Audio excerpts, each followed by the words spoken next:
ഈ അടുത്ത കാലത്തായി മലയാളത്തിലടക്കമുള്ള സിനിമകളിലെ പ്രധാനപ്പെട്ട വില്ലൻ കഥാപാത്രങ്ങളും ഒപ്പം തന്നെ ദുഷ്ടൻ കഥാപാത്രങ്ങളുമെല്ലാം ഹിന്ദുക്കളായി മാറുന്നു, ഇല്ലെങ്കിൽ ക്രിസ്ത്യാനികളായി മാറുന്ന കാഴ്ച നാം നിരന്തരം കാണാറുണ്ട്.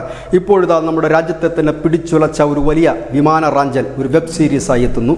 നെറ്റ്ഫ്ലിക്സിൽ സംപ്രേഷണം ചെയ്തു വരുന്ന IC-814 ദ കണ്ഡഹാർ ഹൈജാക്ക് എന്ന് പറയുന്ന വെബ് സീരീസിൽ ഉടനീളം തീവ്രവാദികളുടെ പേരുകൾ ഹിന്ദു പേരുകളാക്കി മാറ്റിക്കൊണ്ട് ഹിന്ദുക്കളെ അപകീർത്തികരമായ രീതിയിലേക്ക് തള്ളിവിടുന്നു. ഏതായാലും ഇത് വലിയ വിവാദമായതോടുകൂടി ഈ നെറ്റ്ഫ്ലിക്സിൻ്റെ ഇന്ത്യയിലുള്ള കണ്ടന്റ് എഡിറ്ററെ, അതിൻ്റെ മേധാവിയെ ഇന്ന് കേന്ദ്രം വിളിച്ചു വരുത്തുന്നു.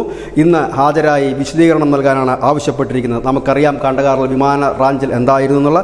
ആ വിമാനം റാഞ്ചിയ ഭീകരരുടെ യഥാർത്ഥ പേര് എബ്രഹാം അക്തർ, ഷാക്കിദ് അക്തർ സയ്യിദ്, അഹമ്മദ് ഖാസി, സഹൂർ മിസ്ത്രി, ഷാക്കിർ എന്നിവരായിരുന്നു ഈ വിമാനം റാഞ്ചിയ 5 പാക് ഭീകരർ.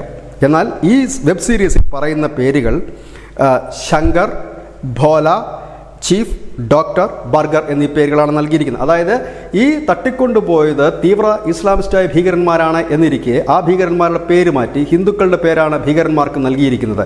ഏതായാലും വെബ് സീരീസ് തുടങ്ങിയത് മുതൽ വലിയ വിവാദത്തിലാണ്, സോഷ്യൽ മീഡിയയിൽ വലിയ പ്രതിഷേധമുയർന്ന സാഹചര്യത്തിലാണ് കേന്ദ്ര സർക്കാർ ഇപ്പോൾ നെറ്റ്ഫ്ലിക്സിൻ്റെ ഇന്ത്യയിലെ മേധാവിയെ തന്നെ വിളിച്ചു വരുത്തിയിരിക്കുന്നത്. ഈ അടുത്ത സമയത്ത് ഒരു ബില്ല് കേന്ദ്രം കൊണ്ടുവന്നിരുന്നു. കാരണം ഈ OTT പ്ലാറ്റ്ഫോമുകളിലടക്കം നിയന്ത്രണം ഏർപ്പെടുത്താൻ. ഇപ്പോൾ ഏതായാലും അത്തരത്തിലേക്ക് കാര്യങ്ങൾ നീങ്ങുന്നു എന്ന് തന്നെയാണ് മനസ്സിലാക്കാൻ കഴിയുന്നത്. കാരണം യാതൊരു നിയന്ത്രണവുമില്ലാതെ OTT പ്ലാറ്റ്ഫോമുകളിൽ വരുന്ന വെബ് സീരീസുകളിലും മറ്റും ഹിന്ദു ദേവീദേവന്മാരെ അപമാനിക്കുന്നതും ഒപ്പം ഇത്തരത്തിലെ ചരിത്രം വളച്ചൊടിക്കുന്നതും നിത്യ കാഴ്ചയായി മാറുന്നു. News desk news India Malayalam.